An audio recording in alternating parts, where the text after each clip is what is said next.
людей у нас? 30 человек, наверное. А где-то там же не видно, блин, 30 человек. Вот я вижу, где они там спрятались, что ли? Ну, очень приятно. Нет, действительно, чувствуется как человек 15. Ну, здравствуйте, 30 человек. Спасибо, что пришли. Сегодня у нас... О, Лида помахала ручкой. Так, сегодня у нас будет интереснейшая тема. Сегодня у нас какое число? 23 число, 23 мая. Вот, у нас будет интереснейшая тема, ребят. Тема называется, как вы все знаете... Там слышно все нормально, тетя Маша? Да, все хорошо слышно, Рубен, вас. Окей. Да, вам хочет Розе слово сказать, материнское. Давай, говори. Всех поздравляю. Ага, вот сейчас видно меня. Как вы все? Хорошо? Супер. Я очень рада, что вас в таком большом, как скажем, количестве. Вот Рубен помогает мне. Ну, всего хорошего. Я тоже жду так лекцию, как и вы, поэтому пришла и не могла просто выдержать. Все. В общем, она уже стала подзабывать русский. Друзья, ну что ж, значит, сегодняшний наш разговор будет «Кто такие ангелы?». Да, вы знакомы. Значит, 35 человек у нас там заинтересованы узнать, кто такие ангелы. Так. Значит, обыденное мнение обыденного человека на сегодняшний день, что ангелы — это такие маленькие штучки, обычно в виде детей до 1,5-2-летнего возраста, почему-то с крыльями маленькими, летающие вокруг, занимающиеся хулиганством, стреляя в людей разными стрелами, то есть из лука. Называются они разные купидоны. Ну, купидон знаете который? Купидон этот, который в любовь вас, так сказать, стрелой. Озорник. Вот. Почему сложилось такое вот мнение об ангелах, ребят, я вам сейчас скажу. Потому что, когда мы говорим, просто произносим слово «ангел», это не только визуальное изображение такое, но есть восприятие чего-то светлого, ну, можно сказать, не знаю, доброго, какого еще может оно быть? Вот такого-то. Да, то есть... Это что за звук? У нас тут дети, Рубен. Ой, да, узнаются. Ой, ангелочки. Вот. Я говорю, и вот чего-то такого светлого. Я думаю, у вас то же самое. Слово «ангел» воспринимается очень тепло, очень близко и так далее, и так далее. А теперь посмотрим правде в глаза. Чтобы посмотреть правде в глаза, нам надо посмотреть, что говорит, во-первых, в первую очередь, религия об этом. Ну, ангел и религия или вера, духовность имеет соотношение. Значит, вы знаете, в духовном царстве есть своя иерархия, да, организация. Это не так, что есть один Бог и больше ничего нет. Там тоже свои порядки и так далее. Сидит Бог, думает, что он выглядит как человек. Ну, представим. Вот. И вот это руководство высокое должно руководить всем своим царством, которое называется Вселенная. Царство не маленькое. Да? Царство не маленькое, только вот у нас вот здесь, вот на планете 7 миллиардов человекообразных. А у них, вы знаете, только в нашей галактике 200 миллиардов таких солнц со своими этими планетами и человекообразными или нечеловекообразными, то есть грудой всякой всячины. Но это 100 миллиардов только так называемых мыслящих творений. Ну, на это добавьте еще животных, собак, кошек и так далее, и так далее, и так далее. В общем, там груда работы. И все это надо содержать, все молятся, все чего-то клянчут. Вот. И вот этот бедный, который сидит там наверху, практически с утра до вечера своих божественных 24 часа проводит в этом. Как сделать так, чтобы все это к чертовой матери не развалилось? А вы сами знаете, что галактик таких, как вот наша, со своими 200 миллиардами, еще по 100 миллиардов в галактическом скоплении, а скопления еще соединяются в скопление, и этим создают вот эту, как она называется, пчелиную вот эту сеть. Это последнее. Вот. Бог, конечно, штука большая, но сам один, до уровня самого одного маленького человечка со своей протянутой рукой, как-то не получится. Слишком много. Вот. И чтобы все-таки все это царство функционировало, то выстроена вот эта так называемая божественная империя. Что такое вот эта империя? Значит, рядом с Богом, ребят, находятся два заместителя. Вы про них слышали. Это херуфимы и серафимы. Значит, в обыденном понимании, когда говорят херуфим, то представляет вот этого маленького, вот этого ангелочка, который болтается с крылышками, почему-то голенького. Так вот, ничего общего с херуфимом это не имеет. Херуфимы и серафимы – это две силы, ну, скажем так, вселенского размера, которые являются заместителем высокого руководства, и они, каждый из них, отвечает за отдельную часть существования Вселенной. Ну, например, Серафим отвечает за биологическое существование, все, что подразумевается под биологией в нашем понимании примитивном. А Херуфим отвечает за материально не биологическое состояние. Может, оно и есть, оно так и есть. Вот так поделено все это. Но сами они вдвоем тоже ничего не делают. То есть ничего не в состоянии сделать без дополнительных своих средств. Вот представьте, что Херуфим и Серафим вместе с Богом – это кабинет министров.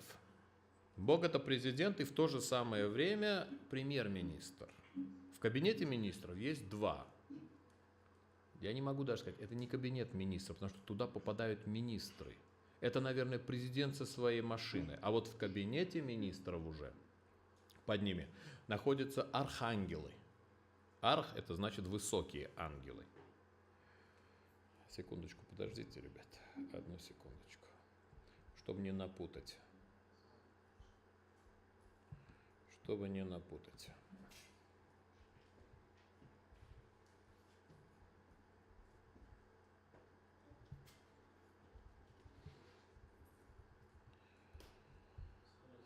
Секундочку.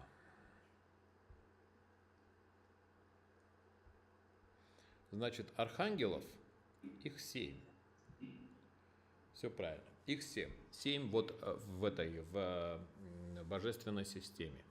Называются они. Их название вам очевидно знакомо. Это Габриэл, Микаэл, Рафаэл, Уриэл, Рагуэл, Ремиэл и Саракаэл. Так они, эти штуки, называются. Ну, Габриэл и Микаэл понятно, да? Святой Габриил, как говорят, и Михаил. Вот эти 7, ребят, это и есть министры, которые занимаются тем, чтобы реализовывать свои министерства. И у каждого из этих министерств есть свои обязанности. Они занимаются совершенно разными активностями. Один занимается, ну, я не знаю, например, жидкими веществами, то есть бесформенными веществами, ну, например, воздух, там, вода, то все. Другой занимается биологическим производством, а это люди, их производные, не только люди. Люди, животные, их производные. Третий занимается ментальным, сознанием, то есть производством сознательных единиц, то, что ты выдумаешь и так далее. Вот под ними уже находятся ангелы, под архангелами. Их количество огромное, у них нет имен. Знаете почему? Потому что ангелы – это непосредственно те работники, это не министры, это работники, которые реализуют, что-то копают, накапывают, тащат в министерство свои наработанные очки. Смотрите, как я сказал, очки наработанные. На самом деле это так и есть. Этих ангелов очень-очень много. И они не имеют физического облика. Ничего из этого, из чего я вам только что понасчитал, не имеет физического облика. Потом я скажу, что это за облик. И вы знаете, между этими министерствами существует конкуренция. Конкуренция, она следующая. Если, например, в каком-то объекте, скажем, в человеке, есть и водная составляющая, да? 80% человека воды, если не считать мозгов. Вот. И есть, например, ментальная составляющая. Он еще производит, как ему кажется, мысли. Это ему так кажется, что он производит их. Но сознание должно производить мысли. То один из этих ангелов начинает давить на то, чтобы качество вот этой воды внутри было вот такого-то, например, качества. А другой давит, чтобы качество мысли были такого качества, которое соответствует его министерству. Но самое интересное, что состояние воды и состояние вот этой мысли не соответствуют друг другу. Эта вода не поддерживает такую мысль, а мысль не поддерживает воду. Плюс эмоционально, да? Есть груда эмоций у человека, но вы сами знаете, пока он знаком только с 10, а их очень много, и не 10, не 20, не 100, не 200, а намного больше вариаций. Так вот, представьте, министерство, которому необходимы, сейчас я вам скажу, необходимы эмоциональные, кирпичи, причем конкретного качества. Например, твердого качества. Под понятие твердые кирпичи попадает агрессия, зависть и так далее, и так далее, и так далее. Человек же производит все это.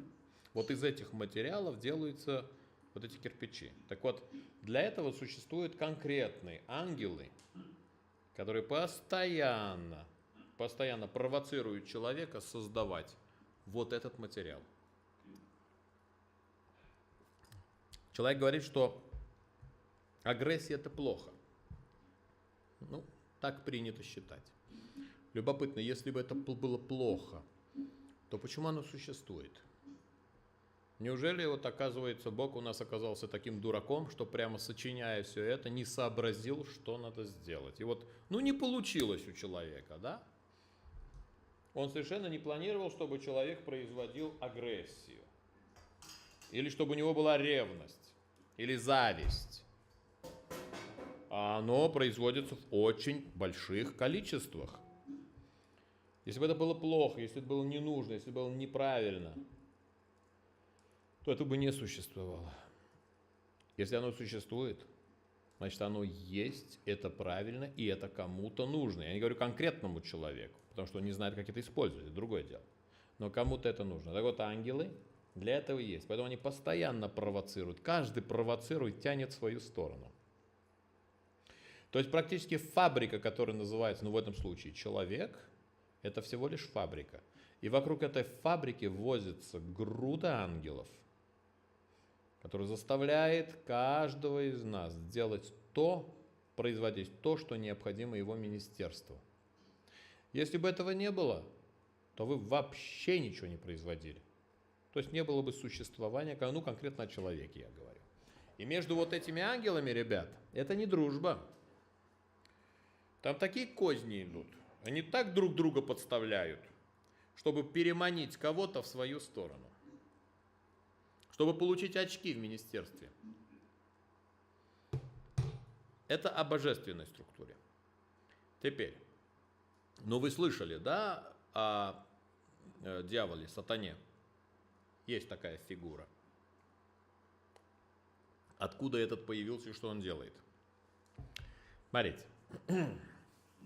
Давным-давно, создавая вот эту груду, вот эту какую-нибудь планету со своими тараканами на ней, ведь эту же планету надо контролировать хоть как-то, чистить, менеджмент должен быть. Бог, если создал, то какой-то менеджмент. Одно дело производства, но менеджмент самого места производства и самих станков, чтобы они сервис этого должен быть. И поэтому он, ну конкретно что касается вот этой планеты, он позвал одного из своих высоких архангелов, которого звали, знаете как? Люцифер. Так его звали. Папа ему дал такую фамилию и сказал, слушай, это был самый близкий, кстати, архангел, самый высший архангел, один из самых высших, рядом с Габриэлом. И сказал, слушай, посылаем тебя туда, командировка такая, потому что там потенциалы, надо сделать так, чтобы все производилось правильно, но чтобы они сами себя не сожрали, не уничтожили, пойди там, ну сервис нужен, maintenance, организуй все как надо. И Люцифер прилетел сюда. Это называется падший ангел. Ну понятно, блин, если находишься там, тебя посылают в командировку, хрен его знает куда, какой-то Буркина-Фасо. Ну, понятно, что это падший, а был министром человек. Вот, уходя туда, он говорит, слушай, папаня, тут такой вопрос, я один не осилю, они же размножаются. Говорит, да, это дело сложное. Бери там 30% этих работников, что тебе нужно? Говорит, мне гастарбайтеры нужны. Гастарбайтеры нужны. Ну, говорит, бери этих гастарбайтеров, смотри, сколько тебе нужно. Он говорит, земля, место сложное. Нужно какое-то количество. Говорит, бери. Он берет вот этих ангелов, своих работников, и направляется сюда, чтобы устроить все так, как оно есть. Вот так вот. Ну, не знаю, плохо или хорошо, но так, как оно есть. Вот, и, значит, направляется вниз, ребят, и начинает свою работу. Вот этот архангел Люцифер или Сатана и есть самый высший ранг архангела когда-то в Божественном Царстве. Обратите внимание, когда мы говорим Люцифер, то это подразумевается, знаете, что как переводится? Просветленный. Хотя, как мы знаем, дьявол это нехорошо, но почему-то имя его просветленный. Не потемненный, а просветленный. Вот это любопытно. Вот все так плохо, скотина такая, а просветленный. Как вы думаете, почему это? Объясню. Чтобы с людьми работать, очень умным надо быть. Вот. И поэтому, наверное, руководство высокое Бог дал ему кое-какие тайны. Говорят так, значит, смотри. Эти думают, что я сделал их похожими на себя. Это хорошо. Это хорошо, хоть будут знать, куда стремиться.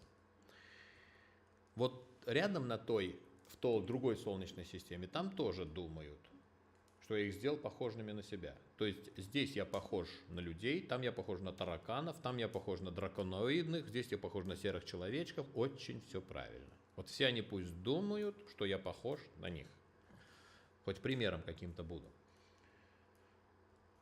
Вот. Так вот, ты иди и следи, чтобы это было именно так. Значит, и дьявол говорят, 30% ангельских сил с собой увел, но это я не знаю, кто это высчитал. Короче, он спускается сюда, и вот эти ангелы, ребят, называются как? Демоны они называются. Ясно? Они прописку променяли, то есть у них непосредственная задача это не заставлять человека, чтобы он был таким, там, думал вот так или жил вот так, а, я извиняюсь, попочку за ним подтирать, ошибки исправлять, землю держать в чистоте.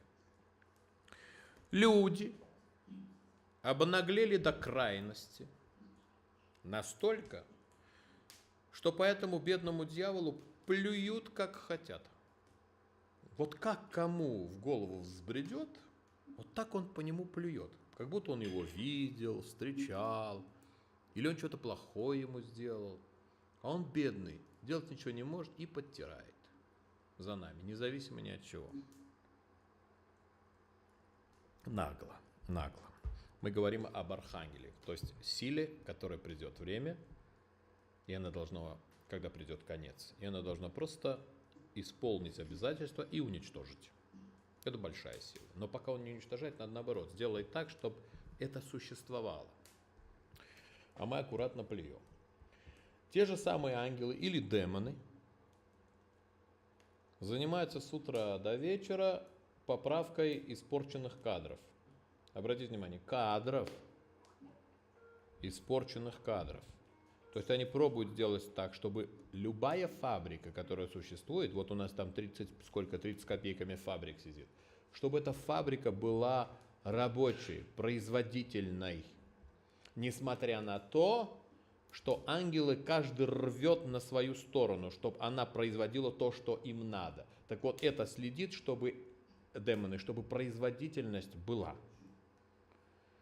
Вот так это у нас пока работает. Вопросы есть? Пока нет. Громче, не слышу. Пока нету. Пока нет. Продолжаем разговор. Теперь вы спросите, а как появляются ангелы? Вот. Сейчас я вам объясню. Теперь начнем с другой стороны. Представьте, что ваша кла, ну, я думаю, все принесли с собой свой кла, да? Вот, Бен, тут представьте, новенький есть. Можно в двух словах, что такое кла? что? Тут есть новенький, можете просто два слова про кла? Два слова. А, новенькие. Новенькие, поднимите свои руки. Ой, ну не новенькие, там новых навалом. 8 человек. Извините, 8 новых человек, я не знал, что вы здесь. Вот, и как-то так резко пошел, сори. А теперь мягче. Что такое кла? Вы, новенькие наши люди, вы состоите из физиологии, ну то, что вы носите, и на что вы натягиваете штаны и сорочки, думая, что это все, что у вас есть. Естественно, состоите из души, не понимая, что это такое. На самом деле это всего лишь чемодан, в котором что-то приходит, что-то уходит. Составляющая этого чемодана – это то, что вы производите в течение вашей жизни. Но как вы производите концепт, проект, по которому вы производите, вот этот софтвер, который заставляет вас двигаться так, как вы двигаетесь, и где находится ваше «я», именно «я», называется кла. Этот софтвер, в прямом смысле, ваша собственная личная программа. Личная не значит, что она в ваших руках. Личная значит, она соответствует вашим генетическим параметрам.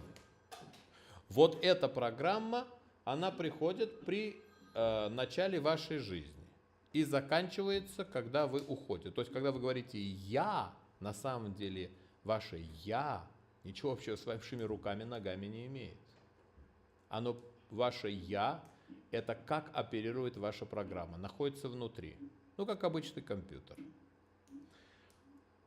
Но тогда в чем же вы, спросите, новенький, кайф этого Бога, если программа приходит сверху, генетика свое создает, также чем же я отличаюсь от животного, который имеет то же самое?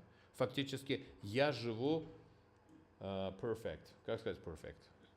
Прекрасно. Не прекрасно, а Превосходный. Идеальный. я функционирую идеально. Вот в этом-то и вопрос.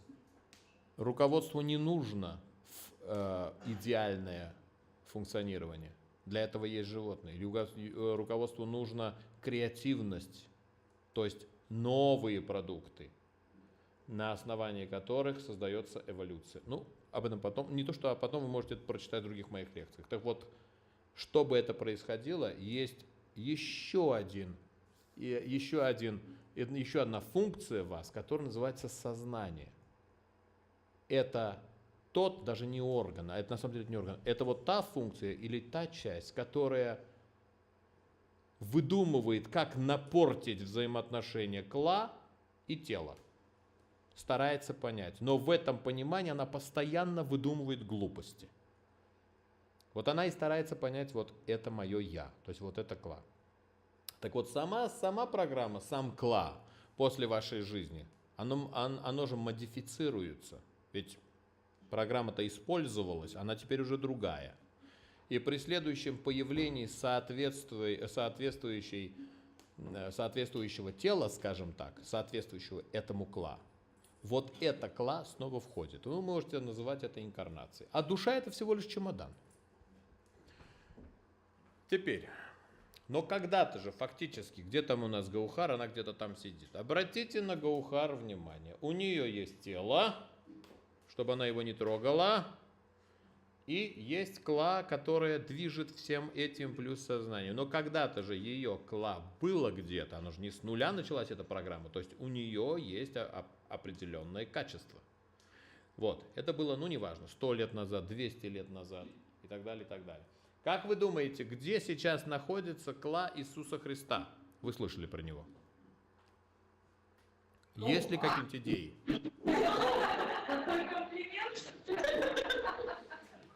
Ждет своего тела следующего. Нет, вы как-то не так поняли. Нет, кла Иисуса Христа не у Гаухар.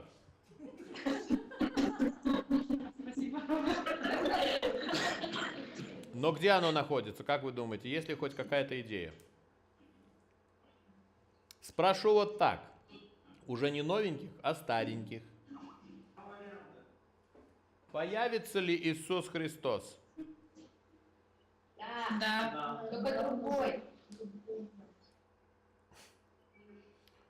Хочется вас удивить прямо в лицо. Не появится. Скажите, почему? Он выполнил программу. Говорят, он выполнил программу. Время другое. Время другое, говорят. Где обстоятельства? Объясню. Дай мне солдатик. Не то, что выполнил программу. Вот представьте, наша Гаухар. Вот она пожила, и вдруг решила умереть. У нее появилась вот такая возможность. И она эту возможность использовала. Вот. И она умерла. Через X количество времени снова появляется соответствующее тело, гаухаровое, это не гаухар, естественно. И ее вот эта кла снова начинает двигать это тело и опять обогащаться. Можно ли сказать, что уровень оперативности вот этой программы «Будущий Гаухар» лучше, богаче, чем уровень оперативности Гаухар сегодня? Совершенно правильно. Да. А теперь представьте, вот таких эволюций, ну, например, 1000. До какого уровня кла может саморазвиваться?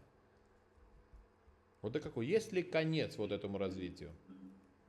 Наверное, нету. Обратите внимание.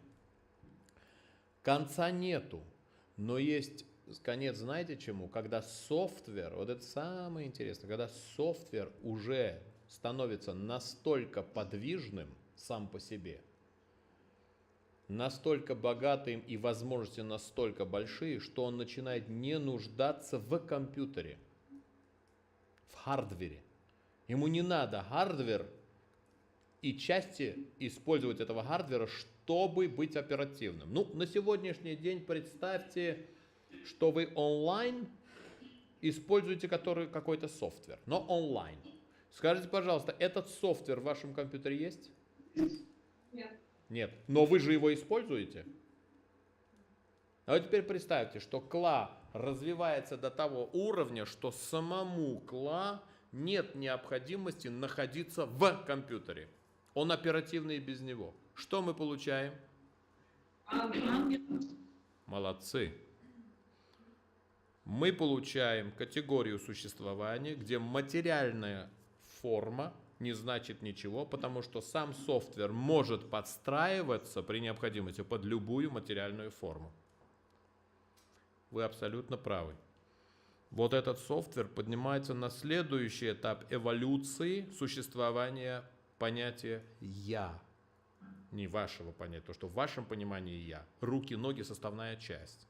А теперь представьте, если вы, вот просто представьте, в состоянии существовать, но не со своими руками, не со своими ногами. А то, что выберете. Ну, например, как во сне. Потому что во сне все это происходит. Вы находитесь в своем теле, но дистанционно у вас есть полнейшие эффекты присутствия в X-теле, в конкретном месте, в конкретном времени. У вас есть все результаты, не связанные с вашим телом. Все эффекты у вас есть. Но теперь представьте, что для этого не надо спать.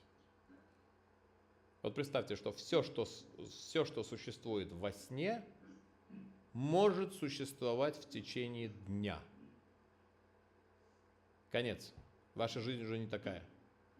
Вы сами превращаетесь в ангелов. Но с вашим софтвером это пока невозможно. Потому что уровень развития на сегодняшний день требует, чтобы он был в компьютере. Извините секундочку, я Сережку позову, тут какой-то гул идет. Продолжаем нашу конверсацию. Так вот, Кла, придет время. И Кла поднимается на уровень, когда становится ангелами. Но само Кла, то есть его я, настолько сильное, что тело для этого не необходимо. И у тебя получается ангел Кла, который при необходимости может занять любое тело и манипулировать любым телом.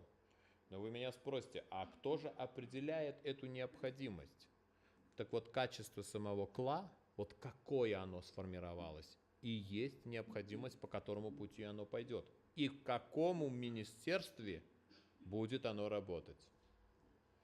То есть вы сейчас сидите, слушаете меня, на самом деле вы формируете будущих ангелов. Вот. Все вы ангелы, в общем, короче. Теперь, что касается нашего соотечественника Иисуса Христа. Уровень его Кла. Вы понимаете, что это не его Кла, а то Кла, которое было использовало тело Иисуса Христа, оно исполнило свою функцию. В таком достаточно глобальном, и не только Иисус Христос, там много было людей, масштабе. После этого появление снова этого же Кла абсолютно бессмысленно. Потому что этот Кла людей не поймет. Этот этап прошел. Он уже находится на уровне, как тебе сказать, ангелов. А если ты находишься на высшем уровне, чем человек, то ты перестаешь понимать человека. Пример. Сейчас у нас и у вас, и у нас 21 век. С чем вас и поздравляю. Говорят, это хорошо. Теперь представьте, мы вместе с вами переселились на 500 лет назад. Ну, просто представьте, хотя это ужас, конечно. Вот переселились. Как вы думаете, кто-нибудь бы нас понял? Нет. Не то, что мы говорим, а даже как мы говорим. Как мы ведем себя, наши реакции, эмоции. Мы бы их вообще поняли? Это нам кажется, что мы такие умные. Мы даже не поняли бы, почему он вдруг сердится, почему встает, почему так долго смотрит. То есть это совершенно другие создания, нам непонятные. Основа та же, но уровень Кла настолько отличается, что мы будем рассматривать их как тараканов. Мы будем понимать, мы будем знать о них, о людях как параметр, как они функционируют, но мы не будем понимать, почему они это так делают. Потому что наши Кла оперируют в разных, процессоры совершенно разные. Вот то же самое. Следующая эволюция уровня Иисуса Христа, она не существует. Потому что человечество не находится на этом уровне. Оно просто не нужно. Это будет уже ангел. А на каком уровне ангел, чем будет заниматься, это уже решает высокое руководство. Его непосредственное министерство. Архангел. Пока вопросы есть? Есть. Давайте. Ну что, круче атлантов получается? Еще раз. Спрашивают, мы круче атлантов получаемся? А при чем здесь атланты? Это же тоже давным-давно было. Нет, никакой кучи атлантов вы не получаетесь. Вы получаетесь куча людей. Нет, круче. Круче. А круче? Скажите, пожалуйста, это спросил кто-то из группы новых? Да. Это явно видно. Скажите, пожалуйста, а чем эти атланты были круче? Вот смотрите, насколько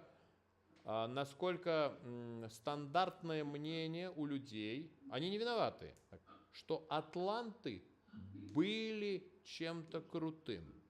А чем? Ну вот чем?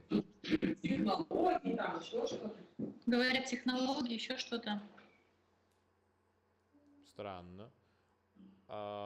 Можно ли сказать, что американцы, нет, люди в Microsoft, обратите внимание, в этом случае, круче, чем люди, занимающиеся, биохимией? В Microsoft развивают технологии. По этой логике в биохимии или в биологии не развивают технологии. Можно ли сказать, что эти люди круче этих? Нет, они разные. Тогда вот любопытно, почему, что касается Атлант технологии, сразу рассматривается как круче? Вот посмотрите, насколько трафаретное мнение. В то время, когда существовали атланты или другие цивилизации, ребят, атланты это не единственное, там была груда цивилизаций. Земля была другая, гравитация была другая, условия были другие. Ну и человека не было, кстати. Человека такого, какой он сейчас, не было.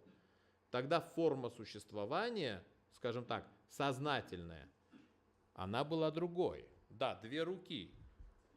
Ну и обезьяны 2 руки, ну и что?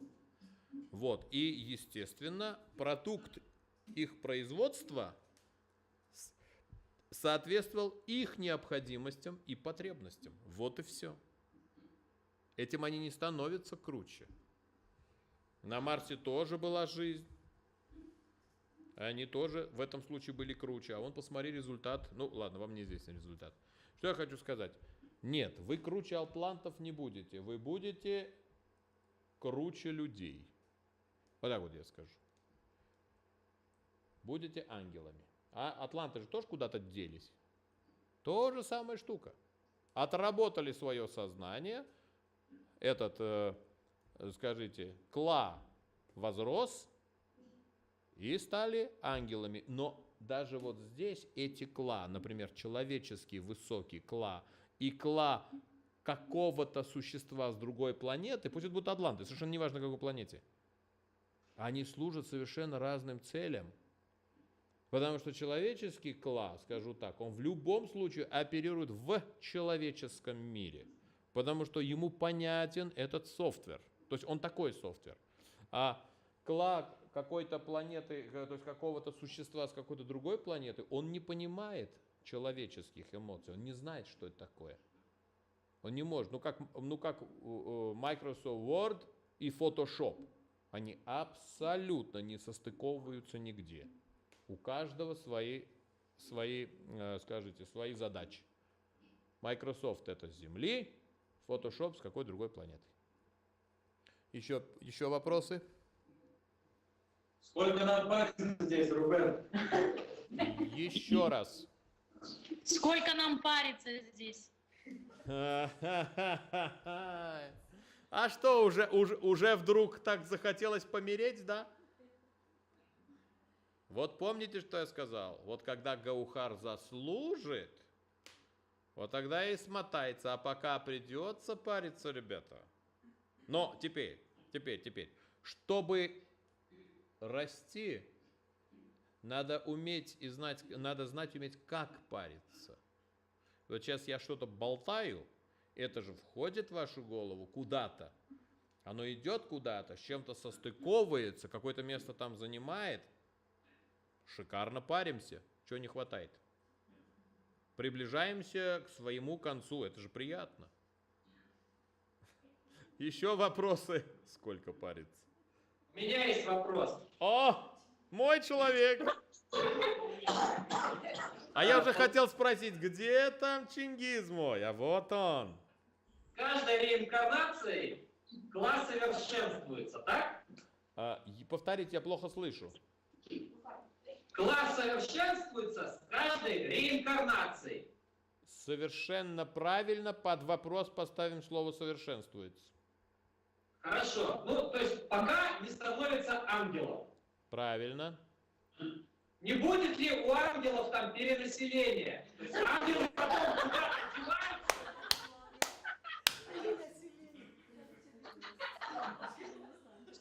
Очень... Очень правильный вопрос. Куда деваются ангелы? Сейчас я скажу. Чингис, обратите внимание. Количественная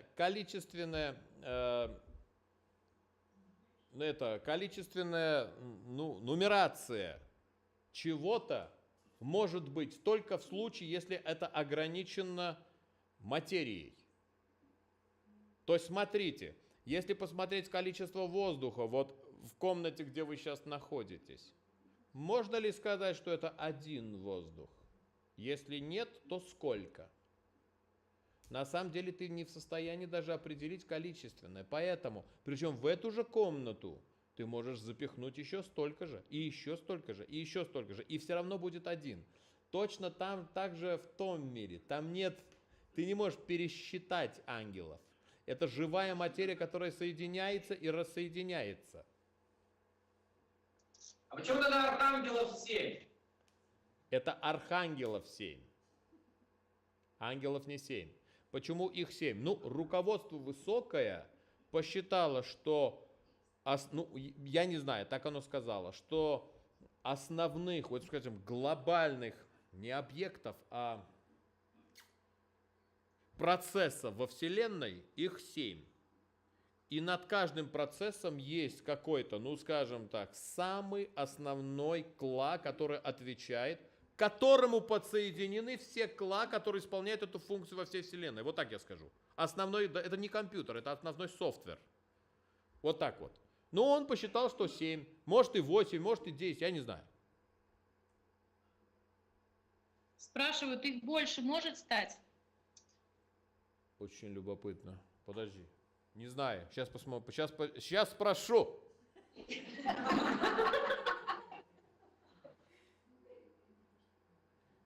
Ответ следующий.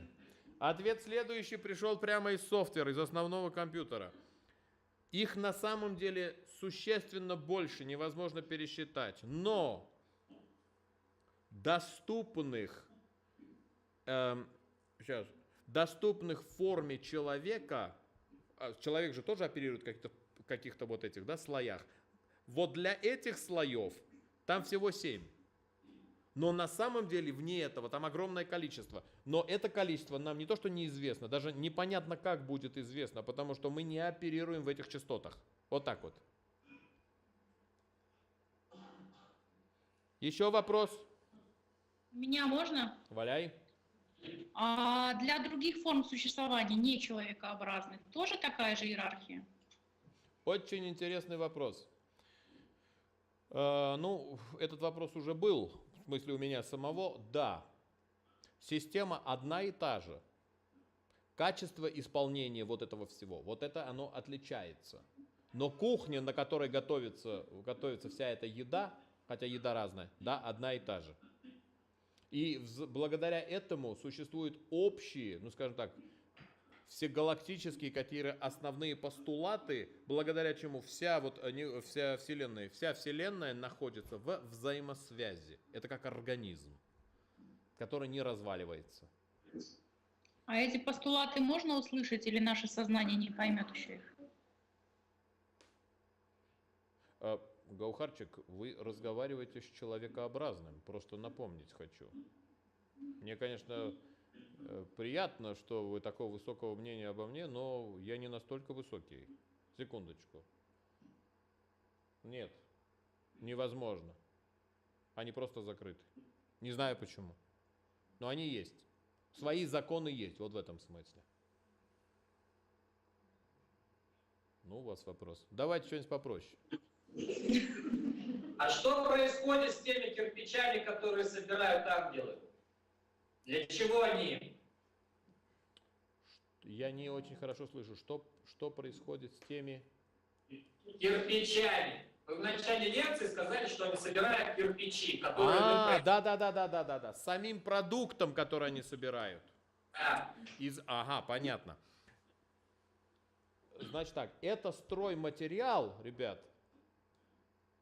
Это стройматериал, благодаря чему сама Вселенная находится в постоянном развитии. Эти же кирпичи используются для конструкции того же. Ну, скажем так, себе подобных. Ну, например, грубо говоря, энергетическое поле, ну, например, Земли, должно иметь какое-то качество. Вот качество вот этого энергетического поля зависит от того, какого качества будет у вас эмоциональное состояние. Но если у 7 миллионов, вот представьте, 7 миллиардов народу начнет веселиться резко. Вот веселиться, 7 миллиардов. И веселиться 2 года. Вот одно веселье, одно счастье.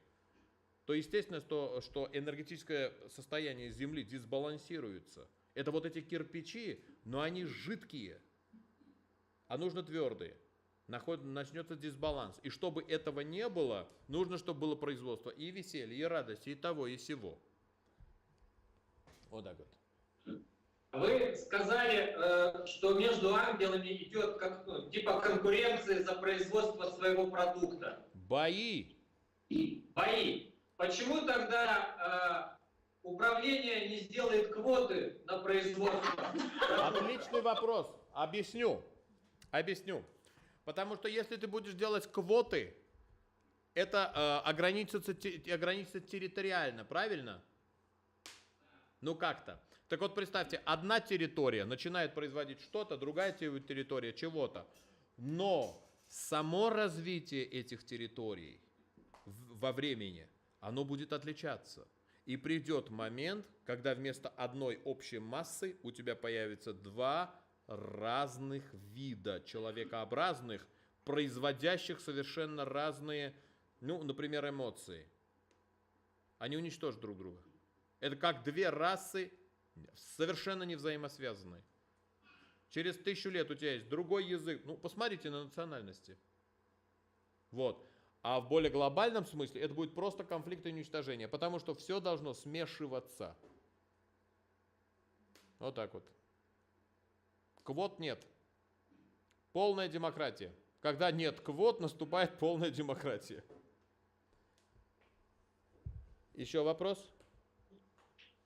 Почему квоты должны быть территориальные? Они же могут Нет, быть например, количественные. Нет, ну количественные. Нет.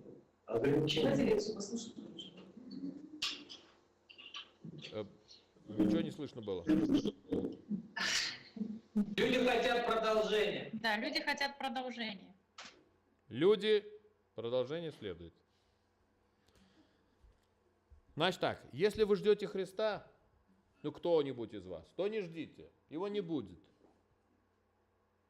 Если вы спросите, а будет ли какая-нибудь коррекция, координация, ну сейчас пойдет сложная вещь для восприятия.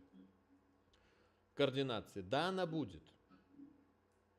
Но находится вот эта коррекция координации не под властью, в этом смысле, архангелов. А знаете, кто ответственен за это все? Люцифер, наверное. Совершенно правильно. Директор этой планеты. Это его обязательство. Чистить, координировать, чтобы все было готово. Это его обязательство. Ничего общества с плохим, ребят, это не имеет. То есть, ну, сейчас вообще пойдет что-то. Когда появился Христос, ну, Христос же не появился сразу, это Кла появилась в каком-то теле. Но таких тел было 5, кстати, не единственный он был. Соответствующих. Вот. То воспитанием его занимался не Бог. Но следить, чтобы все было в порядке, чтобы не испортилось, что там то, сё и так далее. А непосредственно Люцифер. Это его обязательство, чтобы Земля продолжала существовать. Правильно. Вот. И он закончил свое дело, конкретно этот человек, это был высокий Кла, и он смотался. Все. Больше он не нужен. Теперь надо взять человеческий Кла, то есть Кла уровнем ниже. уже который в дороге созрел.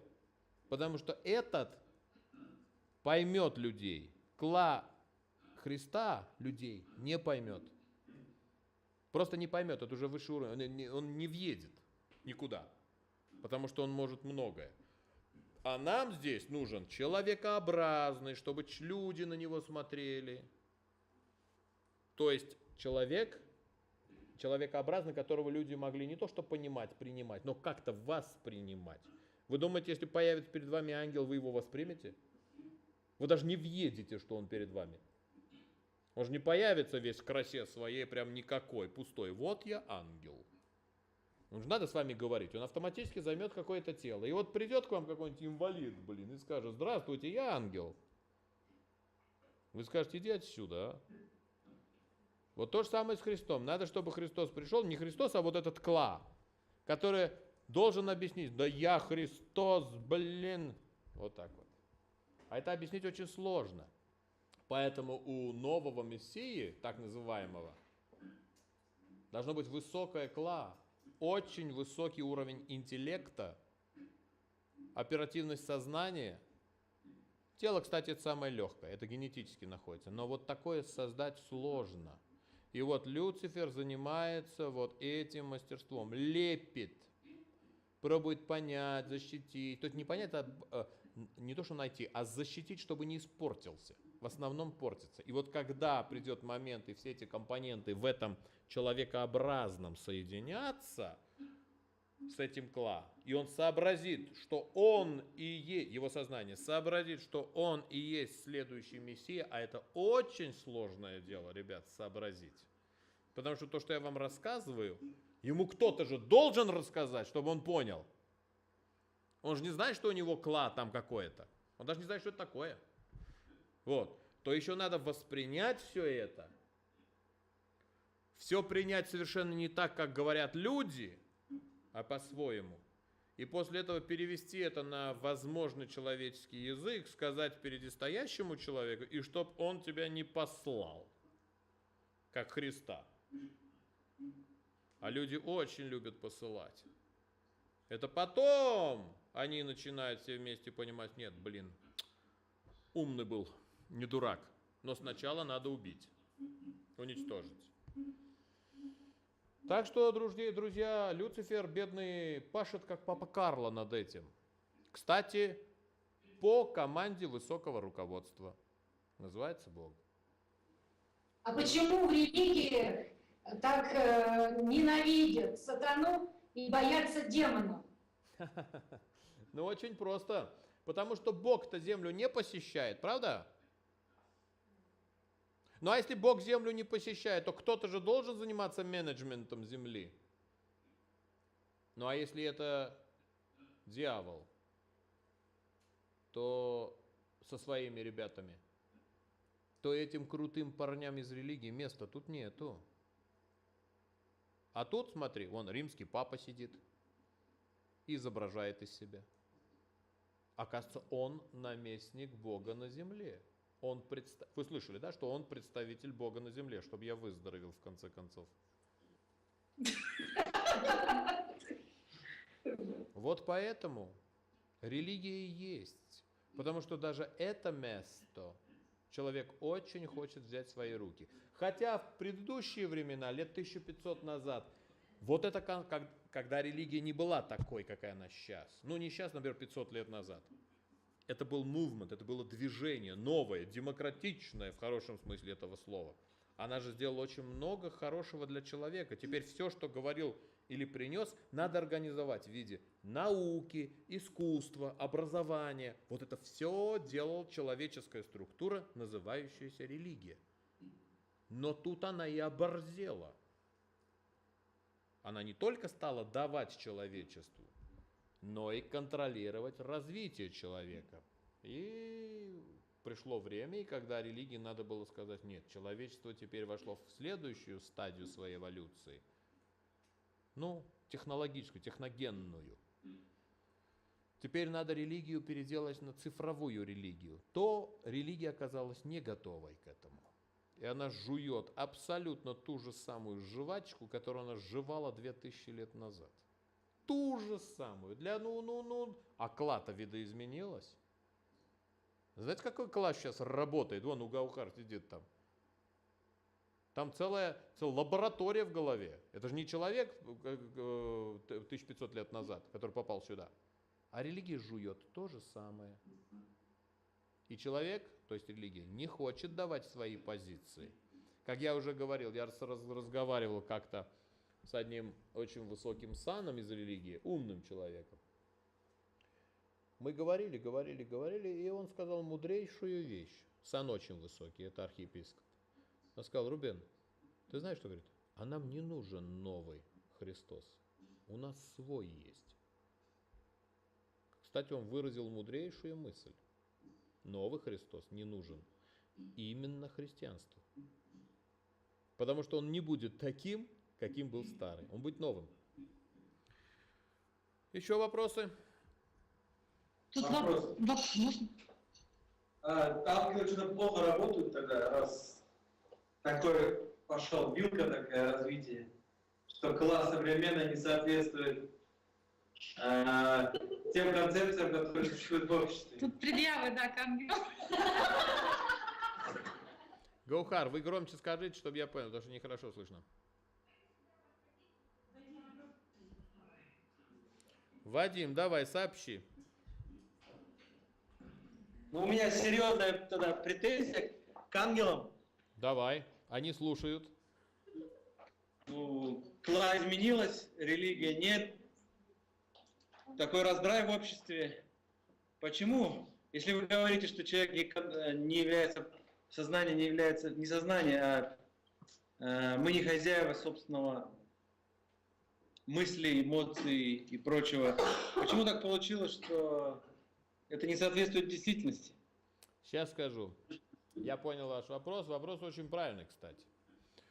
Ну, как вы знаете, в 2012 году, 21 декабря, ожидалось конец этой шоу-программы, да? Шоу-программа не закончилась, но она же планировалась закончиться. Так вот, для окончания шоу-программы процессы шли. Хотя там были конфликтные силы, закончить или нет шоу-программу. То есть, пришло ли время закончить эволюцию на этой планете? Может быть, начать новую, но я не знаю. И вы знаете, все-таки решено отодвинуть пока. Очевидно, ожидания большие. В связи с этим в Высоком Царстве тоже не происходило особенных видоизменений. Ведь там видоизменения должны соответствовать тому, что производит фабрика. И вот буквально с начала 2012 года, что касается ангелов в самих министерствах, как правильно заметил Вадим, началась реструктуризация. Очень любопытно стало. Ангелы, которые конфликтовали, кстати, между ангелами тоже были серьезные конфликты, которые конфликтовали, получили задание не конфликтовать, а соединиться в одно. Не в смысле найти общий интерес, а попробовать вместе кооперировать, в прямом смысле кооперировать, и вытаскивать из человека все, что возможно, пасуя друг другу. И ангелы стали соединяться в одно, можно сказать, тело. Ну, это, кстати, было тоже под серьезным влиянием самого этого Люцифера, который предложил этот концепт. Ну, по-своему, конечно. Что, может быть, и наверху надо переделать, что касается Земли. И вот ангелы стали видоизменяться. Как результат всего этого 2012 год был отодвинут. Так что там тоже происходят свои бои. А бои происходили еще в 2010 году. Очень интенсивные. Конфликты в министерствах. Там не все хорошо. И это никак не связано с Богом. Ну, в общем, ребят, все, что происходит, происходит правильно. А почему Бог землю не посещает? Вопрос такой был. Ну, нагловато, конечно, Гаухар. Нагловато. Скажите, пожалуйста, Гаухар, вот сейчас как сказать, чтобы это выглядело Не мой вопрос. Поприличнее, да, нет, поприличнее, как бы, чтобы вы выглядело. Я даже не знаю, как сказать. Может, не надо отвечать, а то новые люди здесь. Наверное, да. Все-таки, как бы ни сказал, кого-то обидел. А у меня вопрос, Рубен, можно что? Да. А у вас же есть вот эти Рубен Папян ТВ, и там вы говорите о прародителях, как они создавали вот человека, да, что это был ген и так далее. А как эта вот теория, она соотносится вот с ангелами вообще? Молодец, отличный вопрос, очень хороший вопрос. Тетя Маш, было время, когда и у меня внутри были вот этот вопрос не находил ответа. Потом все встало на свое место.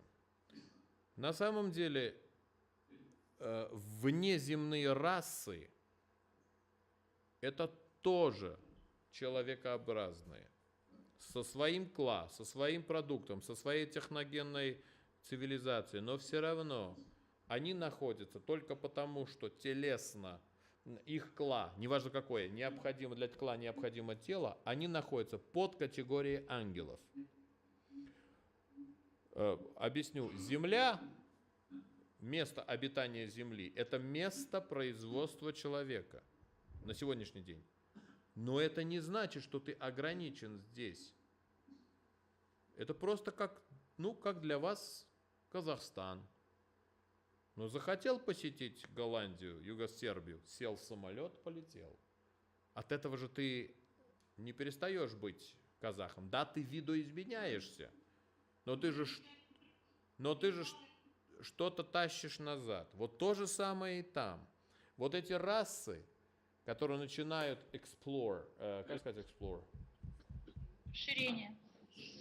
Исследовать. Исследование других территорий. Они же тоже интересующиеся расы. Научные по-своему. Они начинают понимать что-то новое. Им еда нужна сознательная. То есть Вселенная, Вселенная, это я слишком крупно сказал, ближайшие звезды, вот так вот, галактические, они доступны, они не ограничены. Но если ты посмотришь с позиции Вселенной, это даже не микро, я не знаю, это не миллиардная часть миллиметра, это так мало.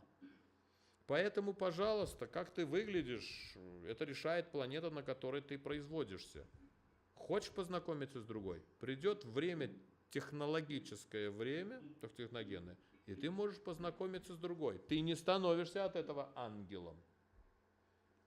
Но та же самая структура у тех же драконообразных, но их ангелы, они производство этих же драконообразных. Они работают там, где существуют драконообразные. Они знают только эту фабрику. Поэтому их ангелы не функционируют в нашем случае. Это не соприкасающиеся категории. Я не знаю, насколько я сумел объяснить. А Люцифер тоже свой спрашивает? Еще раз? Люцифер там тоже свой спрашивает? Да.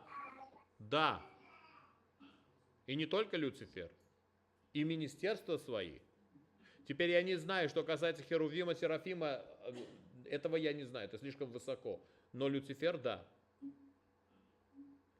Такая сила, она на каждой планете своя. Или не то, что, может быть, не на планете, а все, что касается этой планеты, своя. Она должна понимать эту структуру.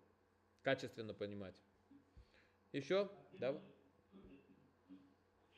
Где наш Люцифер сидит? Еще раз? Где сидит наш Люцифер, спрашиваю. Ваш Люцифер, как приятно, наш Люцифер, да. Давайте я вам расскажу один анекдот, он армянский, но хороший.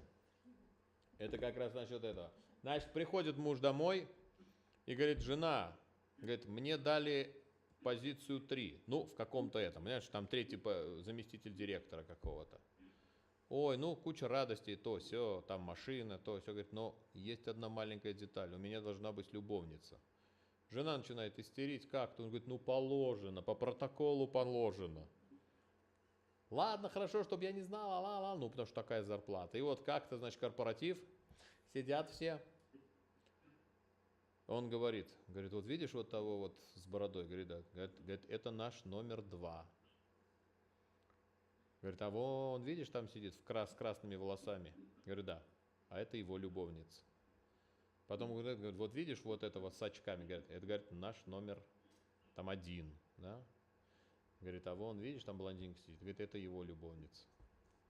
Говорит, а номер 3 это ты, да? Говорит, ну, а где твоя любовница? Да нет, не удобно. Ну, покажи, ладно. Говорит, вон, видишь, черненькая сидит. Да, это моя. Она посмотрела, говорит, наша самая красивая.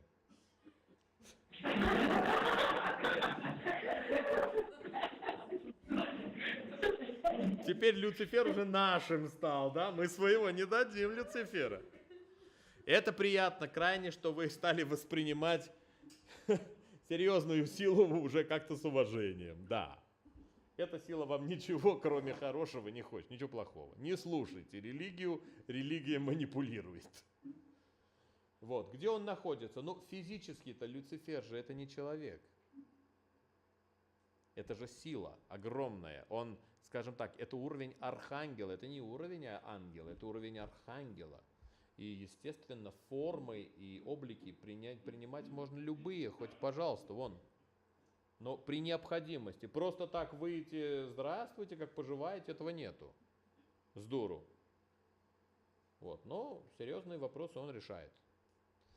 Где находится. Еще какой вопрос имеется? Пожалуйста.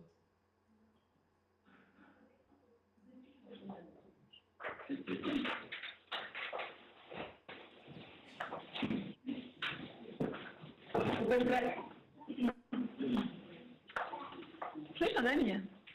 Слышно, слышно. Привет.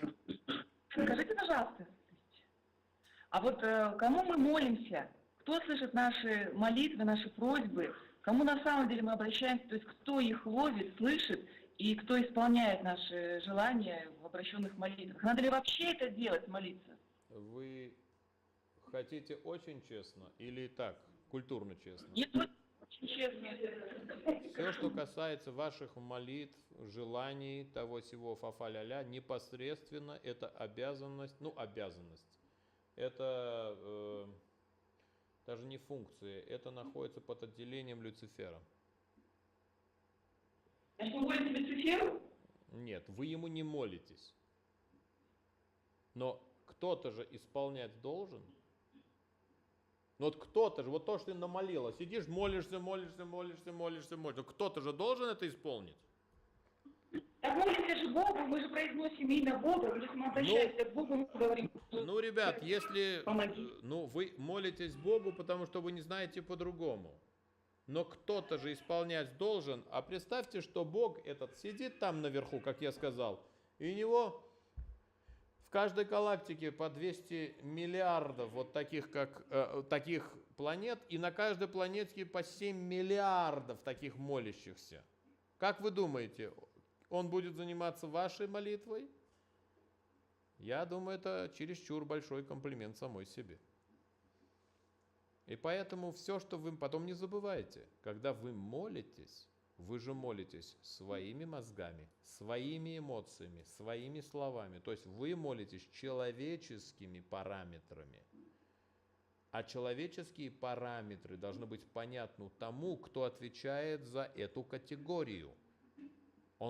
Это он только может понять, что для вас есть счастье, несчастье и так далее, и так далее, и так далее. Теперь, лично Люцифер, естественно, тоже не занимается вашими молитвами. Но ваш СМС воспринимается его отделением. А для этого есть ангелы, демоны и вся вот эта вот, скажем так, братва, которая занимается реализацией. Или не занимается реализацией, если это может помешать общему балансу. Ну, представьте, вот 7 миллиардов человек на планете вдруг молятся, чтобы лотерея, например, в 100 миллионов, выпала каждому из них. А там 100 миллионов всего одна штука. Что это? Причем все молятся Богу. Так вот, один победил, а 6 миллиардов и количество не победило. Можно ли сказать, что твоя молитва осталась неуслышанной? Ну подумайте, можно ли так сказать? Нет. Нет, ребята, ваша молитва была услышана, она не была исполнена. Вот и все. Только потому, что сам факт, что ты молишься и что-то желаешь, это не значит, что это есть правильно. И очень часто это очень нагло. Потому что человек практически находит скажу так, ну пойду помолюсь и исполнится, какого хрена мне еще мучиться, там что-то делать, что-то добиваться. Раз помолился, два помолился, 2 свечки зажег и Бог мой. Вот такое вот простое восприятие всей этой системы. Изначально, ребят, сама система на той же планете старается, чтобы все было в балансе, количество всех сил, всех видоизменений, что было стимулирующе к росту, а не деструктивно. Так вот, не каждое ваше желание есть стимулирующее к общему росту.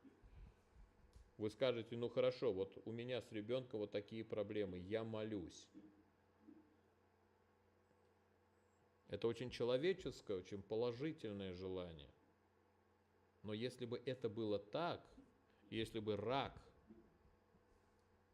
ну не дай бог там у тебя рак или у твоего ребенка, если бы рак исчез с этой планеты, просто вот исчез бы, что вы думаете, вы бы сейчас там сидели? Так вот, происходит количество чистки, баланса, благодаря в первую очередь вот тому, что называется рак. Хотя и это уже не помогает так особенно. Но из этого концепта человек, из этого перспективы, он не в состоянии думать, и не надо, чтобы он так думал. Он должен бороться, чтобы спасти своего ребенка, и это правильно. Но если грубо говоря, из 100 детей должно было быть спасено 10, то 90 не будет. Так вот, зависит не только от того, насколько ты молишься. Ты бороться обязан. Ты борись и надейся. Но решение принимаешь не ты. Вот так вот.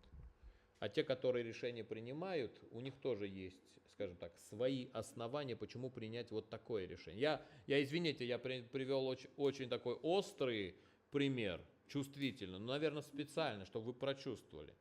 Но там наверху сложно определить. Или война.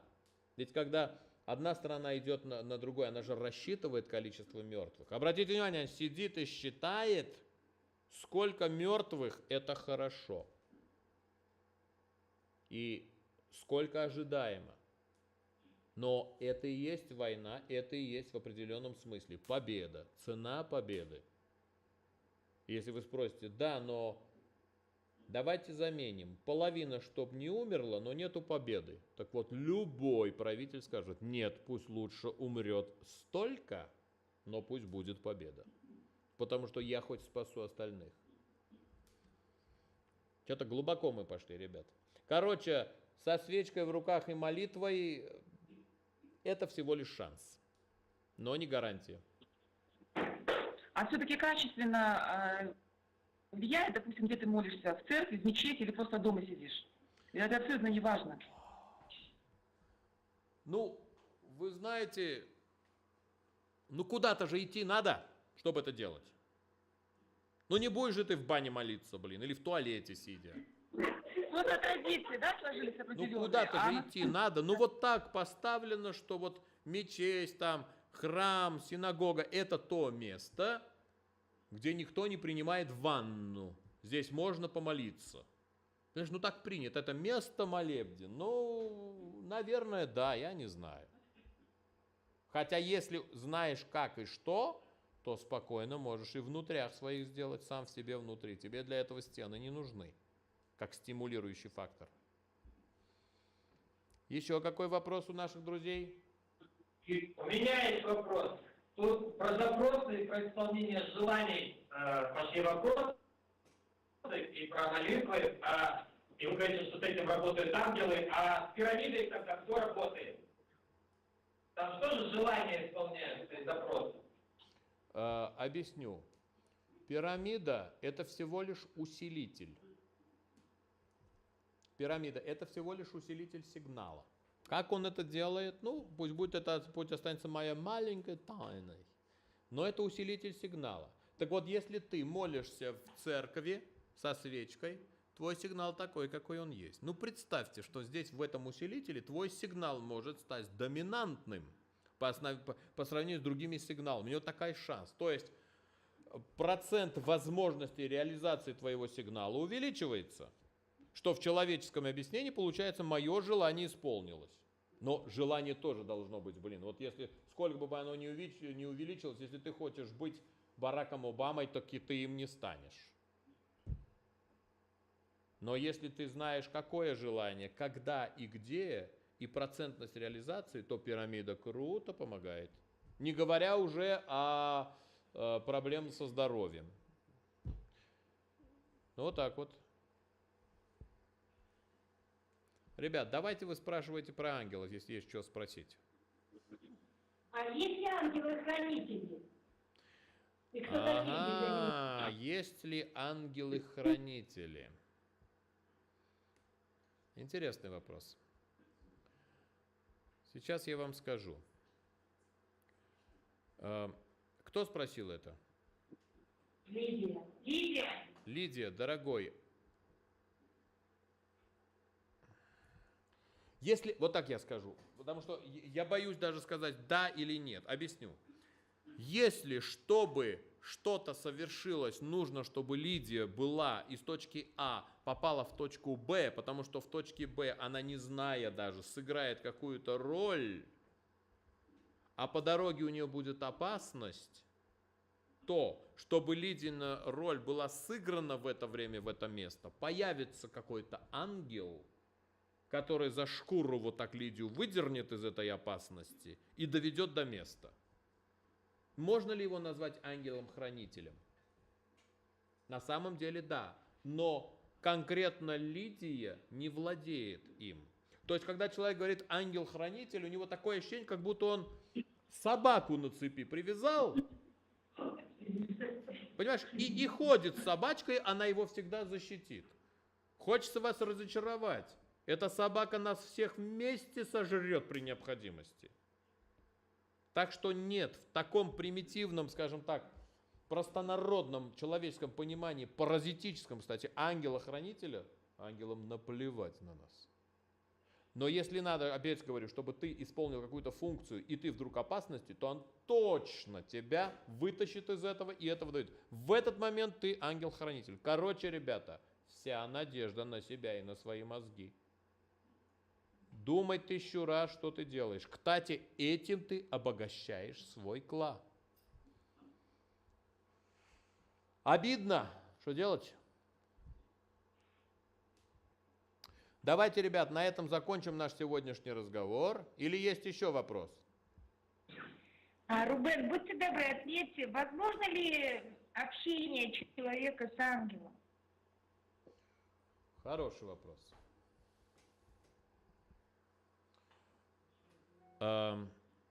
Да. Это Алия меня спрашивает? Да. Привет, дорогой. Привет. Значит так, Алия, да, это возможно. Но, опять же, но. Вы должны понимать, что ангел не будет разговаривать, не будет говорить вам то, что вы не в состоянии услышать.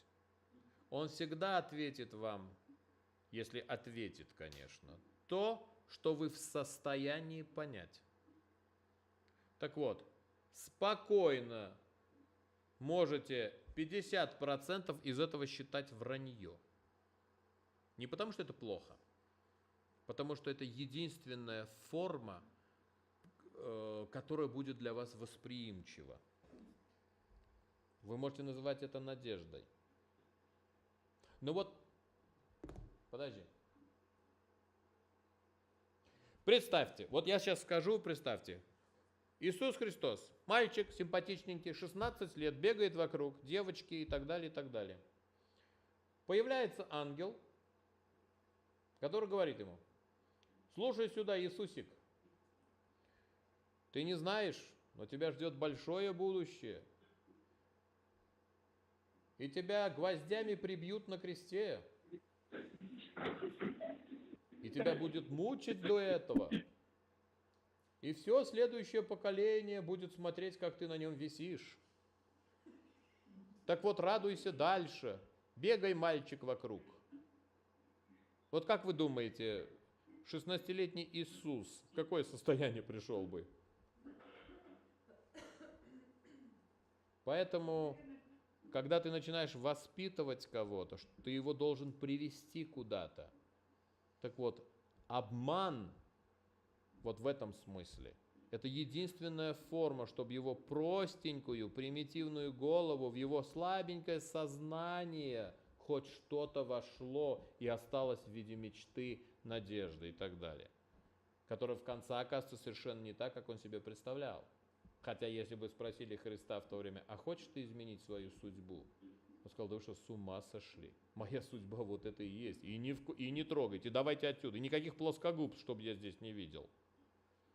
Но так бы он ответил уже, когда придет время. А в 16 лет бедный мальчик бы, наверное, я не знаю, что там, депрессию с фобиями бы получил. Поэтому, когда разговариваете с ангелами, это не значит, что он будет говорить то, что есть. Он будет говорить то, что вы в состоянии вообще принять. Вот так вот. Ну, давайте, ребят, на этом закончим нашу вот сегодняшнюю презентацию ангелов. Спасибо вам за ваше внимание. Встретимся в скором будущем. Спасибо, Рубен. Спасибо. Ну, давайте, пока. Окнуть, Вера.